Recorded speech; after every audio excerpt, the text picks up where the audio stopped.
Hello, नमस्कार। कैसे हैं सब लोग? उम्मीद है हमेशा की तरह अच्छे होंगे। तो अपन पढ़ रहे थे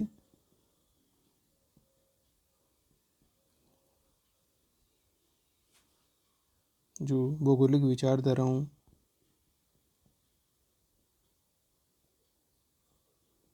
का अपना पेपर है इसमें, और इसमें अपन ने भूगोल का अर्थ, भूगोल की परिभाषाएं, भूगोल की प्रकृति, इन चीज़ों का अध्ययन कर लिया था। आज अपन भूगोल में जो नवीन प्रवृत्तियां हैं, जो नई चीज़ें भूगोल में जुड़ी है पिछले कुछ समय में, जो रिसेंट ट्रेंड है, उनके बारे में अपन बात करेंगे। तो आप हेडिंग लगाइए, भूगोल में नवीन प्रवृत्तियां या भूगोल में नूतन प्रवृत्तियां।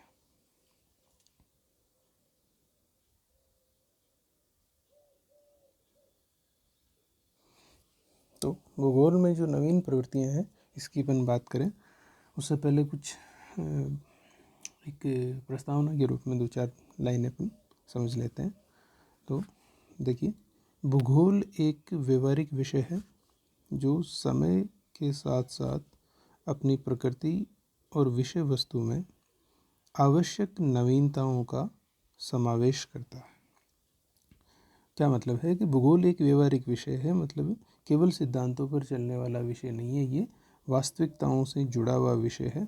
और इसमें जो समय के साथ साथ जब समय की जो मांग होती है, उसके अनुसार ये अपनी स्वभाव, अपनी प्रकृति, अपनी विषय वस्तु में परिवर्तन करता रहता है, कुछ नवीनताएं ग्रहण करता रहता है, कुछ पुरानी चीज़ों को हटाता रहता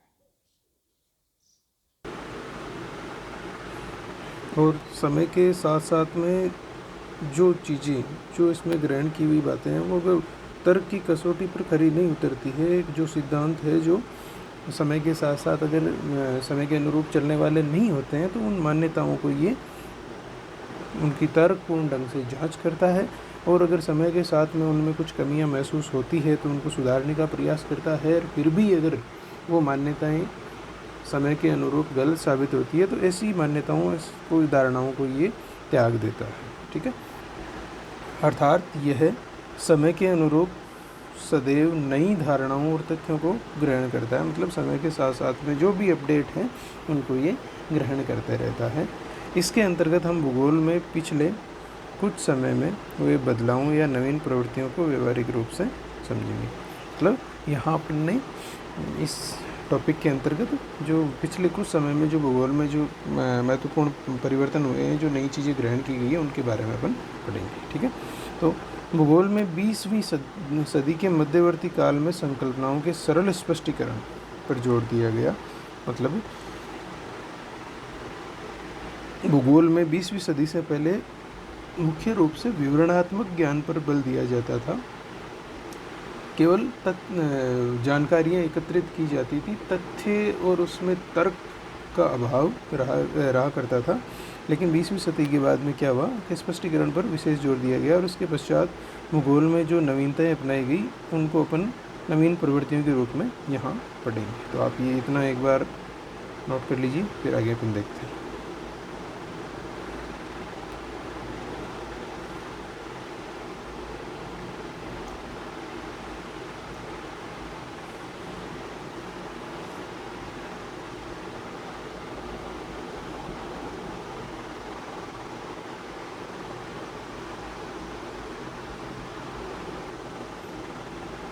तो शुरू करते हैं पहली नवीन प्रवृत्ति के बारे में। तो पहली आप पॉइंट बनाइए, नंबर 1,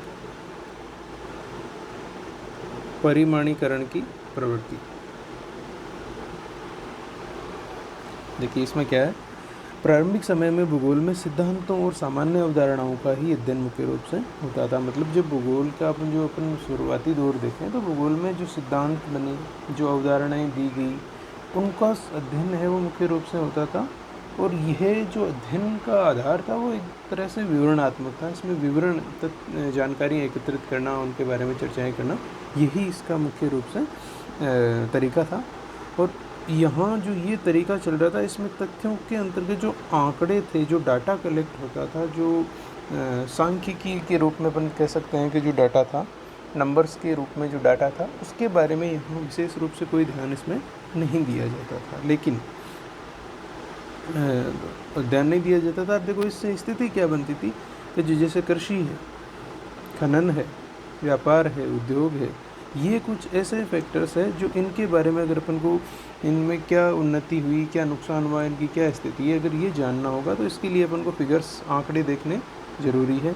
जब तक अपने पास आंकड़े नहीं रहेंगे तब तक अपन इसके बारे में सटीक जानकारी नहीं ले सकते। तो पहले क्या था, जिन क्षेत्रों में कृषि होती है वहाँ कृषि होती है, बहुत बड़े क्षेत्र है जहाँ गेहूँ की कृषि होती है, चावल की कृषि होती है, आयात होता है, निर्यात होता है, लेकिन उसकी वास्तविक स्थिति क्या है, कृषि कितने हेक्टेयर में होती है, प्रति बीघा कितना उत्पादन हो रहा है, उसमें लागत कितनी आ रही है, कितना आयात किया गया है, कितना निर्यात किया गया है, ये जो डाटा है ये पहले भूगोल में सम्मिलित नहीं होता था। तो हुआ क्या, ये जब नहीं था तो अपने पास जो सटीक जानकारी है वो उपलब्ध नहीं होती थी, मतलब जो वास्तविक अपन को स्थिति है उसका ज्ञान नहीं हो पाता था।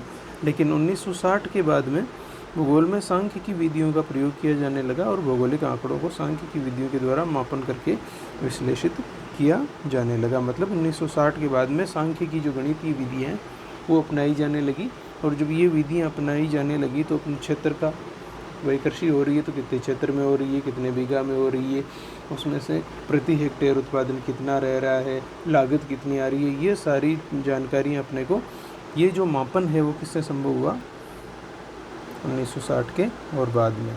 और मापन को अपन यहाँ क्या कह सकते हैं, परिमाण। ठीक है, तो ये प्रकृति भूगोल की प्रकृति में नया तथ्य जुड़ा जो नवीन प्रवृत्तियों के रूप में जाना जाता है। नोट कीजिए इसको।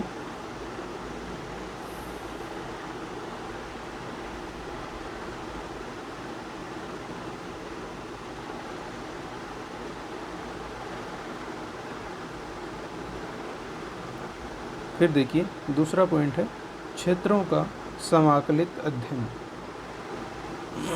क्षेत्र मतलब जो भी स्थान है, और समाकलित अध्ययन मतलब समाकलन क्या होता है, कई चीज़ों को अपन एक जगह इकट्ठा करते हैं तो समाकलन हुआ उनका, तो वही बात यहाँ होगी। भूगोल विषय अपने आप में एक वृहद विषय क्षेत्र का दायरा रखता है। जाहिर सी बात है, भूगोल में अगर अपन देखें तो बहुत सारी तत्व इसमें आ जाते हैं। भूगोल पृथ्वी से संबंधित सारी चीज़ें इसमें सम्मिलित हो जाती है। जैसे भूगोल में अपन मुख्य रूप से पृथ्वी की आकार, आकृति, जलवायु, इन चीज़ों का अध्ययन करते हैं। इसके अलावा भूगोल में अपन विभिन्न देशों की राजनीतिक सीमाओं का अध्ययन करते हैं। ये राजनीतिक सीमाओं का अध्ययन राजनीति का विषय है। ठीक है, इसके अलावा अपन किसी भी क्षेत्र विशेष का प्रादेशिक अध्ययन करते हैं तो वहाँ की नदियाँ हैं, वहाँ की ऊंचावच है, इन चीज़ों का अध्ययन करते हैं। वहाँ मैदान है, पर्वत है, वहाँ जो जनजातियाँ निवास करती है, वहाँ मनुष्य जो निवास करता है। फिर उसके अलावा वो कौन कौन सी आर्थिक क्रियाएँ करता है, वो सारी भी अपन अध्ययन करते हैं। प्लस में किसी क्षेत्र विशेष का पुराना इतिहास क्या रहा था उसका भी अपन अध्ययन करते हैं। ये सारी चीज़ें अपन वहाँ पर अध्ययन करते हैं। ठीक है, तो भूगोल का दायरा अपने आप में बहुत बड़ा है, और अगर देखा जाए तो ये दायरा इतना बड़ा है कि इसकी अनेक शाखाएँ हैं वो निकली हुई है, जिसके बारे में आपको डिटेल से पता है पहले से। जो कई अन्य विषयों की विषय वस्तु का अध्ययन भी अपनी विषय वस्तु के साथ करता है। मतलब ये उन तथ्यों का भी अध्ययन करता है जो दूसरे विषयों के अंतर्गत आते हैं, जैसे समाजशास्त्र है, राजनीति शास्त्र है, इतिहास है, ये राजनीति है, ये सारे के सारे जो अन्य विषय उनका अध्ययन भी ये अपने विषय क्षेत्र के अंतर्गत करता है। और उन विषयों की विषय वस्तु को आत्मसात करके भूगोल भी एक नई शाखा के रूप में उन्हें प्रतिस्थापित करता है। बिल्कुल सही है कि भूगोल उनके विषय क्षेत्र को अपने अंदर इतना सम्मिलित कर लेता है कि फिर उनको एक नई भूगोल की शाखा के रूप में ही विकसित कर देता है। जैसे अगर देखा जाए आर्थिक रूप से आर्थिक भूगोल है। ठीक है, भूगोल की एक शाखा बन गई, आर्थिक क्रियाओं का सारा अध्ययन इसमें होने लगा। फिर औद्योगिक भूगोल है, उद्योगों के बारे में अध्ययन होने लगा। परिवहन भूगोल हो गई, यातायात के बारे में। ठीक है, इसी प्रकार से राजनीतिक भूगोल हो गई, राजनीतिक जानकारियों के संदर्भ में। ठीक है, तो ये सारे के सारे अन्य विषयों को भी इसमें अध्ययन होने लगा है। ठीक है, नोट कीजिए।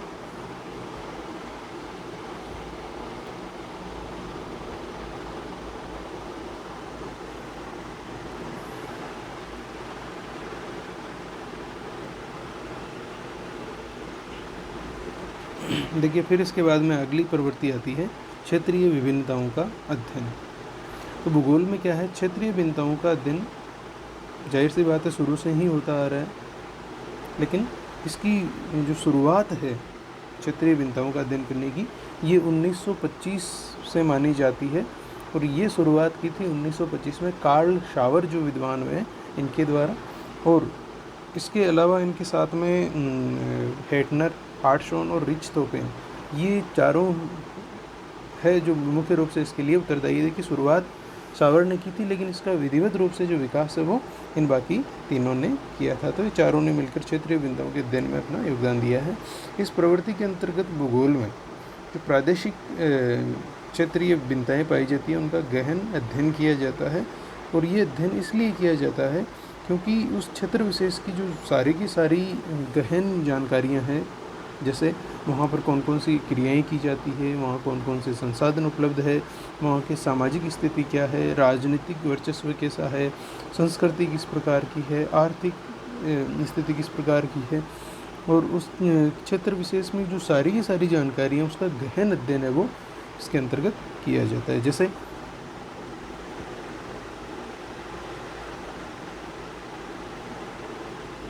जैसे हर क्षेत्र की कुछ न कुछ विशेषताएं होती है, कुछ न कुछ कार्यों में वो विशिष्टता रखता है। अगर जैसे देखा जाए तो जैसे मकराना है, तो मकराना की विशिष्टता क्या है, यहाँ पर खनन कार्य होता है, मार्बल का खनन होता है। तो यहाँ की जितनी भी क्रियाएं हैं लगभग उन सभी में इसका प्रभाव देखने को मिलता है। चाहे यहाँ की औद्योगिक क्रियाओं में देख लो, चाहे यहाँ की राजनीति के अंतर्गत आप वर्चस्व देख सकते हो, चाहे यहाँ की बाज़ार में जो मांग है, जो आयात निर्यात है, जो व्यापार है, उसमें आप इसका प्रभाव देख सकते हो। यहाँ की समाज संस्कृति पर भी इसका प्रभाव उनको देखने को मिलता है। इसके विपरीत अगर देखें, जैसे बाड़मेर जैसलमेर की क्षेत्रीय विभिन्नता है, विशिष्टता है, वो अपने आप में एक अलग प्रकार की है।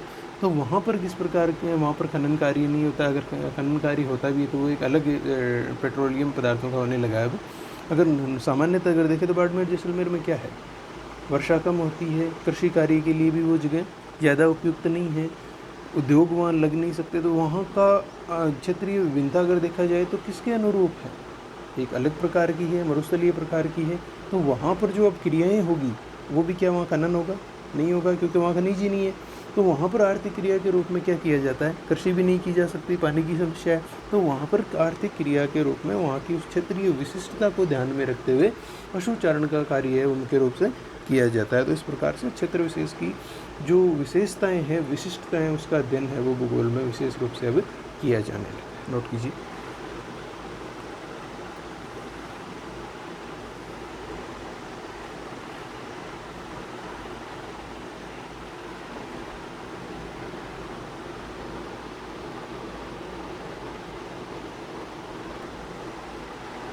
अब देखिए इसके बाद में अगला है अनुप्रयुक्त भूगोल का विकास। लगाइए हेडिंग।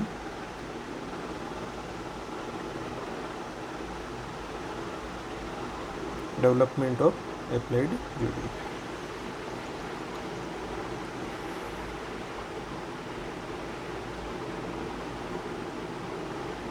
देखिए अनुप्रयुक्त भूगोल से अपन सामान्य अगर अर्थ देखें तो यहाँ इसका मतलब ये होगा कि जो व्यवहारिकता है वो भूगोल में इस प्रकार की है। तो भूगोल में देखिए पहले व्यवहारिकता नहीं थी, पहले ये भी सैद्धांतिक था कई विषयों की तरह, लेकिन द्वितीय विश्व युद्ध के बाद में क्या हुआ, भूगोल में व्यवहारिकता को मुख्य रूप से जोड़ा गया। ठीक है, और मानव तथा पर्यावरण के बीच की जो अंतःक्रियाएँ थी, किस प्रकार का इनका संबंध था, उसको समझकर उनकी व्याख्या की जाने लगी। मतलब जो व्यवहारिक रूप से जो तथ्य हैं उन पर जोर दिया जाने लगा। मानव और प्रकृति की जो ओरिजिनल स्थिति जो व्यवहार में देखने को मिलती है उसको समझा गया और उसी को समझकर एक्सप्लेन किया गया। और मानवीय ज्ञान और प्रकृति के अंतर संबंधों का गहन विश्लेषण कर मानव के ज्ञान का उपयोग जन कल्याणकारी कार्यों के लिए किया जाना प्रारंभ किया गया। और इसमें क्या हुआ कि जो मानव और प्रकृति के बीच के अंतर संबंधों का गहन अध्ययन किया गया, सारी जानकारियाँ जुटाई गई। तो अब ऐसी स्थिति में जो मानव की क्षमता थी, मानव का जो ज्ञान था, उसका उपयोग प्रकृति के साथ में इस प्रकार से किया गया कि वो ज़्यादा से ज़्यादा लोगों के लिए लाभदायक सिद्ध हो या मानव कल्याणकारी कार्यों में ये ज्ञान है वो प्रयोग में लिया गया। लिखिए।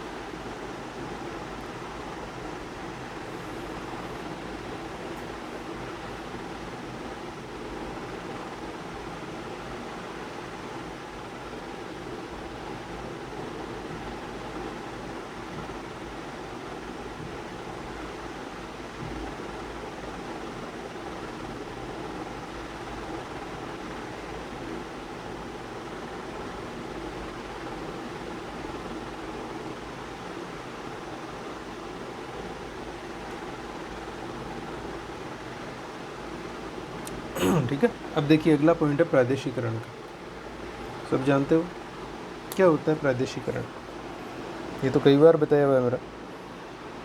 अच्छा, प्रदेश किसे कहेंगे प्रादेशिकरण के बारे में?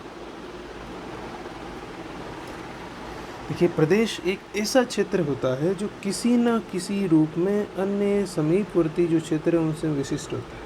मतलब आसपास के क्षेत्रों से जो अपनी एक अलग पहचान रखता है, उसको भूगोल की भाषा में क्या शब्द काम में लेते हैं, उसके लिए प्रदेश, ठीक है। जिसमें जैसे कोई क्षेत्र ऐसा है जहाँ कृषि कार्य बड़ी मात्रा में किया जाता है, तो उस क्षेत्र को किस प्रदेश के रूप में जाना जाएगा? कृषि प्रदेश। इसी प्रकार से अगर कोई क्षेत्र ऐसा है जहाँ खनन क्रिया मुख्य रूप से होती है, खनन क्रिया का बहुत बड़ा वहाँ पर अहम स्थान है, तो वो खनन प्रदेश के नाम से जाना जाने लग जाएगा। इसके अलावा कोई क्षेत्र ऐसा है जो उद्योग के रूप में प्रतिष्ठित है, तो वो औद्योगिक प्रदेश के रूप में जाना जाने लगेगा, ठीक है। इसी प्रकार से कोई क्षेत्र जैसे शिक्षा के रूप में है, तो वो शिक्षा नगरी या शिक्षा का प्रदेश के नाम से वो जाना जाने लग जाएगा। मतलब जिस क्रिया का उस क्षेत्र में जब वर्चस्व होता है, उसको एक अलग प्रदेश के रूप में, उसको एक अलग क्षेत्र के रूप में मान्यता मिल जाती है। तो आगे देखिए, समीपवर्ती क्षेत्रों से विशिष्ट होता है या भिन्नता रखता है, और यह भिन्नता उसको अन्य क्षेत्रों से अलग पहचान करवाती है। बिल्कुल सही बात है, अन्य क्षेत्रों से अलग पहचान नहीं करवाएगी तो उसको अलग प्रदेश कैसे कहा जाएगा? वो अन्य से अलग होगा तभी उसको एक अलग प्रदेश कहा जाएगा, ठीक है।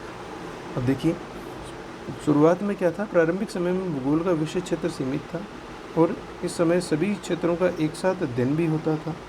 मतलब भाई विषय क्षेत्र कम था तो इसमें कई सारी चीज़ों का अपन अध्ययन कर लेते थे। जैसे अभी अपन देखते हैं कि इतना 12वीं तक का जो सिलेबस है, और अपन एक बात करें 10वीं तक के, तो देखिए शुरुआती जो क्लासों में क्या है, अपने भूगोल का पूरी का एक चैप्टर ही होता है। पूरी सामाजिक विज्ञान की किताब में 2 चैप्टर आते हैं, फिर 3 आते हैं, फिर आधी बुक भूगोल की आती है, आधी दूसरे विषय के तत्वों की आती है। फिर ऐसा करते करते करते जब अपन 11वीं तक आते हैं तो भूगोल एक अलग विषय के रूप में आ जाता है। फिर उसकी भूगोल की भी 2 किताबें हो जाती है अपने पास। फिर अगर अपन बात करें यूजी लेवल में, तो यूजी लेवल में अपने भूगोल की फिर जो 3 वर्षों का अपना कार्यक्रम है उसमें 6 किताबें हो जाती है। फिर अगर इसी प्रकार से अपन देखें तो यूजी के बाद में जब पीजी में आते हैं तो भूगोल की 8 किताबें हो जाती है, प्रैक्टिकल अलग से हो जाते हैं। तो जैसे जैसे अपना जो विशेषीकरण जो अपना अपन बड़े लेवल पर जाते हैं तो उसका ज्ञान बढ़ता जाता है। यही स्थिति पहले क्या थी कि भूगोल में पहले क्या था, जो विषय क्षेत्र था वो सीमित था, तो बहुत सारी चीज़ें एक साथ थी। लेकिन जैसे जैसे वो ज्ञान उसका बढ़ा तो फिर वो अपने आप में बहुत बड़ा एक भंडार होता गया और उसकी अनेक शाखाएं निकलती गई। तो जो विषय क्षेत्र और मानवीय ज्ञान और आवश्यकताएं सारी चीज़ों में वृद्धि हुई, तो क्या हुआ, भूगोल में इन क्षेत्रीय विभिन्नताओं पर भी ध्यान दिया गया और जो प्रादेशिकरण है वो किया जाने लगा। मतलब क्षेत्र विशेष का अलग से अध्ययन किया जाने लगा। और इसी के रूप में अपन देख सकते हैं कि जो प्रादेशिक भूगोल का जन्म हुआ है वो इसी का एक उदाहरण है, ठीक है। अब यहाँ अपन देखिए उदाहरण की है बात है जिसकी अपन ने बात कर ली कि प्रदेश क्या होता है। जैसे कोई कृषि की प्रधानता रखता है तो कृषि प्रदेश हो जाएगा, और कृषि में भी फिर प्रदेशों का वापस विभाजन कैसे हो जाएगा। अगर किसी प्रदेश विशेष में एक ही फसल ली जाती है तो एक फसली कृषि प्रदेश है, 2 फसलें हैं तो द्विफसली कृषि प्रदेश है, बहुत सारी फसलें हैं तो बहुफसली कृषि प्रदेश हो जाएगा, ठीक है। इसी प्रकार से अगर उपजाऊ क्षमता ज़्यादा है तो उच्च उत्पादकता वाला प्रदेश हो जाएगा, निम्न उत्पादकता हो जाएगी, ठीक है। इसके अलावा अन्य जैसे खनन प्रदेश और औद्योगिक प्रदेश है, ये इस प्रकार से प्रादेशिकरण नोट कीजिए।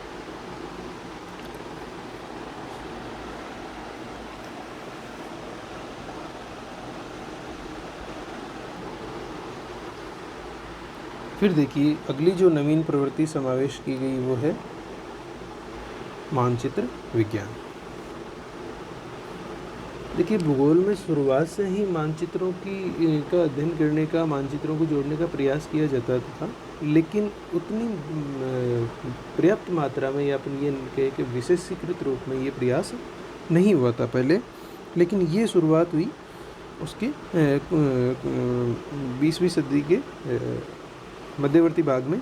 तो यहाँ क्या हुआ और उसके बाद की स्थिति क्या रही कि वर्तमान में अगर देखें तो जो जितने भी भौगोलिक तथ्य हैं, उत्पादन देख लो, चाहे आप किसी चीज़ का वितरण देख लो, किसी क्षेत्र का मांग का जो ग्राफ है उसको देख लो, या किसी 2 क्षेत्रों में अपन को किसी तत्व को लेकर तुलना करनी है, कंपैरिजन करना है, या किसी क्षेत्र विशेष की जनसंख्या है, तो इनके जो तथ्य होते हैं, जो इफ़ेक्ट होते हैं उनका अध्ययन मानचित्रण की तकनीकी से अब किया जाने लगा। तो इसमें देखिए होता क्या है, अगर अपने पास बहुत सारे आंकड़े हैं तो उन आंकड़ों को जब तक अपन ग्राफिकल रूप में 3D रूप में प्रेजेंट नहीं करते तब वो अपने पास स्थायी नहीं हो पाते हैं, वो चीज़ें समझने में दिक्कत होती है। लेकिन अगर उसी चीज़ को अपन किसी मानचित्र में ग्राफ बना करके अगर उसको दर्शा देते हैं तो उसको याद रखना और दो चीज़ों में कंपैरिजन करना और उसको देखा जाए तो समझना बहुत ही आसान हो जाता है।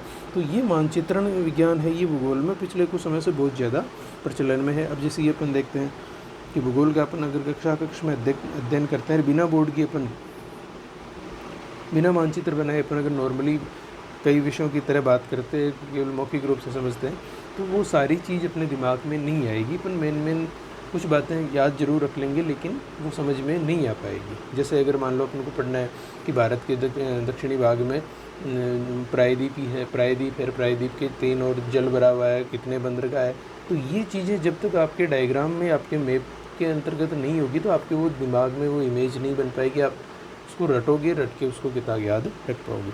लेकिन अगर उसी को मानचित्र के रूप में अपन दर्शाते हैं तो आपको सारी चीज़ अलग से बताने की ज़रूरत नहीं है, वो दिमाग में वो ग्राफ ही रहेगा और वो सारी चीज़ अपने आप को ग्रहण कर लेगा। तो ये इससे क्या है, अध्ययन और याद रखने में और आंकड़ों को स्थायी रूप से प्रदर्शित करने में बहुत आसानी होगी। ठीक है, देखिए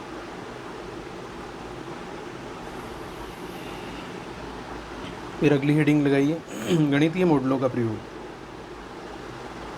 देखिए भूगोल में जो मात्रात्मक क्रांति आई, देखिए मात्रात्मक क्रांति क्या है, जितना आपको नाम से लग रहा होगा कि कोई बहुत बड़ी क्रांति है, तो क्रांति तो बहुत बड़ी थी लेकिन याद रखने में ज़्यादा दिक्कत वाली नहीं है, बहुत आसान है।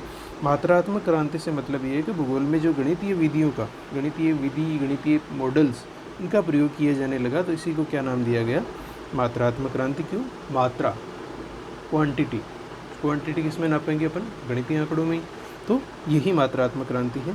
तो इसमें क्या हुआ, मात्रात्मक क्रांति के साथ गणितीय विधियों का और प्रतिरूपों मतलब मॉडल्स को इसमें जोड़ा गया और इनके द्वारा क्या है, किसी क्षेत्र विशेष में जो भी मान लो कोई योजनाएं चलाई जा रही है या योजनाएं संचालित करने के लिए पहले जो डाटा कलेक्ट किया जाता है, जो आंकड़े अपन को चाहिए होते हैं कि वहाँ कितनी किस चीज़ की आवश्यकता होगी, कितना जनाधार है, तो वो सारी की सारी योजनाएं बनाने के लिए जो पहले सहायता अपन को मिल जाती है एक आधार तैयार करने के लिए, तो ये सब किससे संभव हुआ है, गणितीय मॉडलों से। तो इसकी वजह से भूगोल में गणितीय मॉडलों को गणितीय सांख्यिकी विधियों को है इसमें सम्मिलित किया गया है। ठीक है, नोट कीजिए इसको।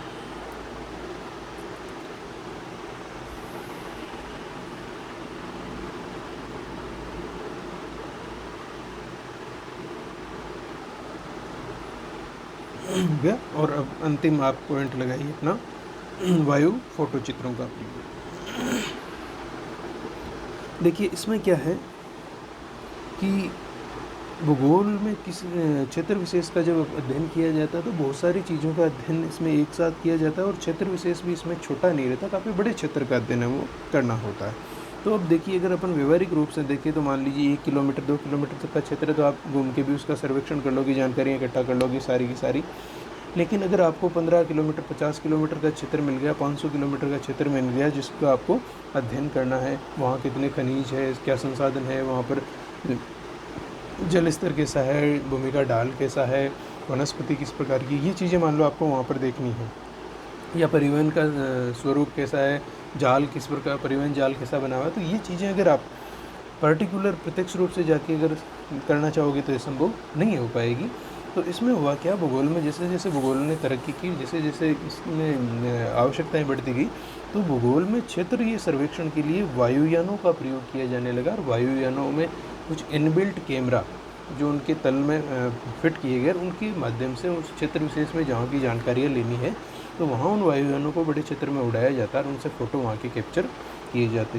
और सारे क्षेत्र के जब अलग अलग फ़ोटो कैप्चर कर लिए जाते तो उनको फिर एक जगह एक पैमाने पर उनको इकट्ठा करके उनको उनकी क्रॉपिंग और एडिटिंग करके उनको एक साथ उनका पूरा एक उस क्षेत्र का फ़ोटो तैयार किया जाता और फिर उसका गहन रूप से उस चीज़ की जानकारी को एकत्रित करके जो भी जानकारी से जो योजनाएं बनाई जानी है या जो कार्य किए जाने हैं वो किए जाने लगे। ठीक है, तो इसको लिख लीजिए आप।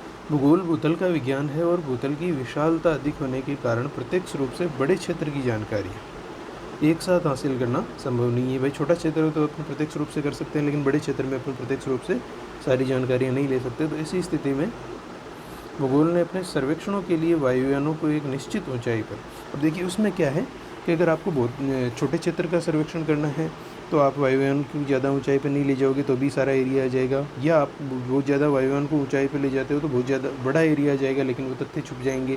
तो ऐसी स्थिति में वायुयान को एक निश्चित ऊंचाई पर रख करके फ़ोटो खींचे जाते हैं, और उसमें जैसे धरातल मिट्टी है, ऊंचावच है, नदियाँ हैं, संसाधन है, वन, यातायात या किसी नगर की संरचना है, तो इनकी जानकारियाँ उससे कलेक्ट की जाती है। ठीक है, और इनसे जो आंकड़े प्राप्त किए जाते हैं वो प्रत्यक्ष रूप से ही होते हैं और ज़्यादा सटीक होते हैं। ठीक है, और विश्वसनीयता भी इनकी ज़्यादा रहती है।